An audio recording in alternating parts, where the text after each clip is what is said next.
Against this right back, Charlie.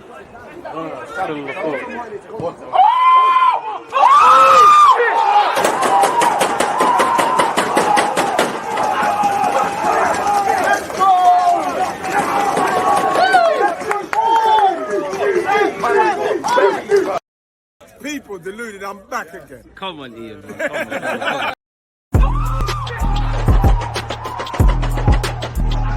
Because you always use that active red light defending. I think it's like.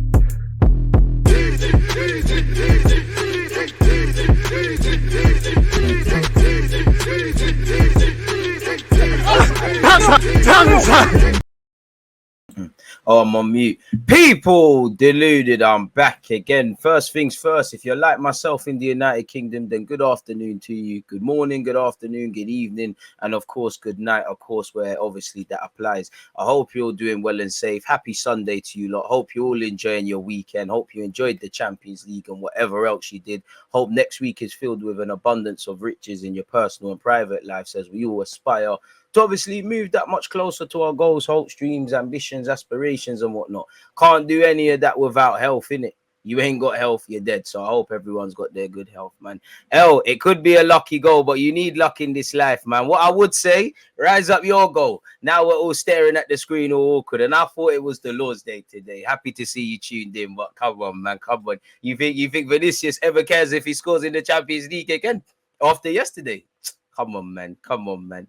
Hey, big up my guy Sandro as well, man. Hey, it's been a hot minute, man. Where you been? You've been taking in them other YouTubers, forgetting the guys, treating me like Mane and the Salahs and that. It's all right, though. It's all right. But you redeemed yourself. You're back. And obviously, come on, man. I appreciate your support and everyone else's, man. I'm Kushti, my guy. Obviously, today is the first of, right now is the first of the two live streams I'm doing. I'm going to watch the under-17s with you lot on Twitch. Under-17s Euro semi-final, France and Portugal, seeing the stars of tomorrow. It's only on Twitch because literally we can watch it together, innit? And YouTube aren't quite as kind in that regards to the copyright. So yeah, I'll be doing that. Kushti, really, man, appreciative to have you lot tuned in and everything. Bit of a dry day where Arsenal news is concerned. Whether Gab Jesus happens is another thing. Shout out to Freddie Paxton. Go and check out my latest upload on YouTube where we spoke about Gnabry, Gab Jesus, etc., etc. But he's actually come out with some information regarding Gab Jesus' agent. So yeah, we'll have to see, man. Actually, you know, why not start with this? It's actually not necessarily related to Arsenal. Big DG, big up, thoughts on Dembele to Chelsea. Is it legit? Obviously, Tuchel's worked with him before. He's a lit player, London aspect. So lit signing, isn't it? Obviously, as much as I like Dembele, there's that, you know, injury record that doesn't, you know, follow. You know, when you mention Ousmane Dembele, he is a World Cup winner. He is a mercurial talent, but unfortunately, he has a track record with injuries. But if he, you know, wipes that slate clean, then why not? You know, if you're just asking me on ability and purely the player, that's a lit signing. I don't know how Chelsea would use him. You know, obviously his form, he is a quality talent, and his form is quality, but you know, it's that age-old one where guys in great form, where their contract is necessarily running down. And I'm not going to lie, I guess, as much as I like Ousmane Dembele, a word I think I would say after all the positives, I would probably say frustrating.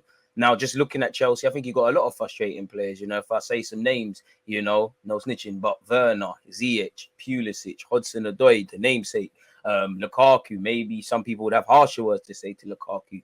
And obviously Dembele's lit and things, but you can be a good player and frustrating. So if it's just on ability, you could do a lot worse, man. I think he's signing for the worst, for the wrong London club, but fair play to you lot, man. Need a Gnabry, someone certified that can be on my shirt next season. Listen, if Arsenal ever get Gabriel Jesus, that's one thing. But if we get Gnabry back, first thing, it's got to be better than United's return for Paul Pogba, innit? He needs to come home. I ain't going to lie. I'd question Gnabry. To play devil's advocate, I question your ambition. You've been linked with Real Madrid. We all saw what happened yesterday regarding that football club and another Champions League title. Congratulations to Real Madrid. Commiserations to Liverpool in that regard. If they're saying they want to sign you, boy, I can't.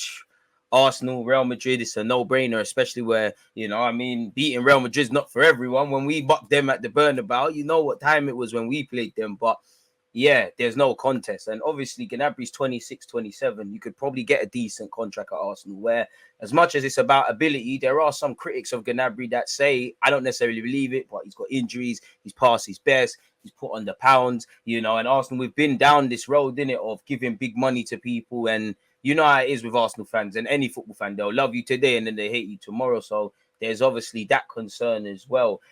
So I'd question those things if Gnabry signed for us. But of course, the London aspect, you get a decent wage. You've worked with Arteta as former teammates. There's a good project. There is an element of unfinished business where Gnabry and Arsenal's concerned. Personally, I think we're just being used to leverage a new deal at Bayern Munich or go elsewhere, because it's in Gnabry's best interest to run down this deal. You've got a World Cup year. Obviously, if it's not a question of ability with Gnabry, it's this whole contract stuff and what's going on at Bayern Munich. But you on the pitch, you seem quite stable and steady. You've got a World Cup year, you know, moving to Arsenal, moving to any club, it comes with, you know, again, you've seen people move clubs and struggle in a World Cup year. It's not that it would affect his chances of going, but you know, that probably would, you know, you don't want to go into the World Cup on bad form. So there's that. I think we're just being taken to the cleaners and we're just being leveraged for interest. So yeah, be a lit signing, but he's got a lot to ask himself, really and truly. How far do you see this project? Because obviously, let's just say in the best case scenario, in the next 2 to 3 years, Arsenal challenge for major honours and things. He's what, 29? There's not too many days. You've got to think about where you want to play the significant part of your future. I think it's in Gnabry's best interest to run down this deal. You play well at the World Cup. There's other interests. The better you play, the more, like you've seen with Dembele at Barca, the more this becomes a talking point. Obviously, just away from Arsenal or Real Madrid or anything, free agent seems to be the thing. Players know their worth. Players know they can leverage the fact that they're free and get a better sell-on clause, maybe more lengths in the contract. We're seeing and we're seeing some free transfers. Ironically, like with Paul Pogba left United for free and kind of leaving the second time round the same way he went. You know, it's not just his contract. Kessier's at bottom, going to Barcelona allegedly. Lewandowski, same way he went to Bayern Munich is the same way on paper he's going to leave. Liverpool on paper, Salah, Mane, you know, Firmino, Alex Oxlade-Chamberlain, these names of contracts are running out. I'm sure there's many at United, Arsenal, and all around the whatever. Some people will stay, some people go. Chelsea's even got a couple. So, of course, I would love Gnabry, man. He can play as a false nine. You got to remember, he can actually play as a 10. He can obviously play on either flanks. He's experienced. He's wavy, you know. I can't really talk on until I see him play, but boy, we could get some goals. Definitely if we're dreaming of, you know, if we're in a scenario of Eddie Nketiah and Gab Jesus, don't get it twisted. If Gab Jesus does sign and we'll get onto him, I'm all for it, excited, happy and whatnot. But he got 8 goals in the league. Whatever way you shape it, that's the cold-hearted fact. I do believe with an opportunity he could score more, but he got 8 goals. If we need goals and we're bringing in someone with 8 goals, it's a bit brazy. Now, Eddie Nketiah, since he really got a real opportunity at the end of the season, has a quite good record in terms of goals. And actually, I think the performances, because goals can cloud games. I don't think Eddie's going to be anything to ever write home about respectfully, but there's some use for the guy. Respectfully, is very different. And when you add in, and of course, he's playing 10 minutes, 30 seconds and whatnot, but he's played double figures of appearances. He doesn't have double figures for goals in the league specifically. We know he's a cup king in that regard. So if we're betting on them, if in this ideal world Gnabry does sign, and of course it's not confirmed, that would just make me a bit more comfortable in terms of, so we got to score goals. We struggle to score goals. Gab Jesus, as I've just explained it really and truly. So I'm all for it. But yeah, when you move past the euphoria, it's got to work. You can't just do this Arsenal thing where we sign players that are being linked with clubs or quote unquote exciting. There needs to be a plan. So I'm all for Gnabry coming home. You know, they're saying 30, 40 million euros, 26 years of age. There must be some marketability there. A bit like Bellerin, he's more or less a Londoner. There must be some marketability there. You know, if we could do it, I'm all for it. But whether it happens is another thing. Shout out my guy Sandro, because he's been putting this into existence. You need to, whatever Buki Vudi you're doing, keep it up, man. Keep it up. But yeah, we're going to get into everything. That's my little speech gone. I would love Gnabry to return, people. You know, the whole reason I do YouTube is because of Gnabry and Jack Wilshere. I keep saying it. The first video was me peed off that Gnabry left.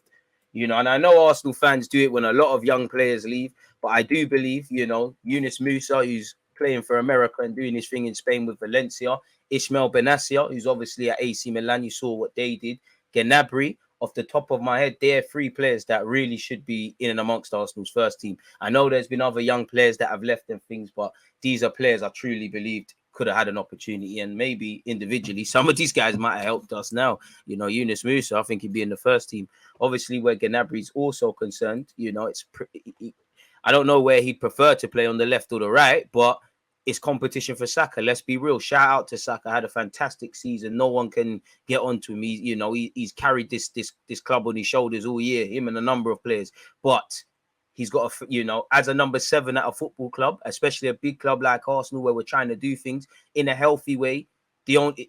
Unless you excluding going to better teams, it's only down from here, or winning trophies here. It's only down. You're the number 7. We should always be looking at them players to improve us, you know. And if I'm devil's advocate, Saka's earned the right because he's playing well. There's no real competition for that spot. We can say what we want about Pepe and Arteta and this, and I'm not that evidently is a factor for Pepe not getting game time and maybe Saka not being rotated, etc., etc.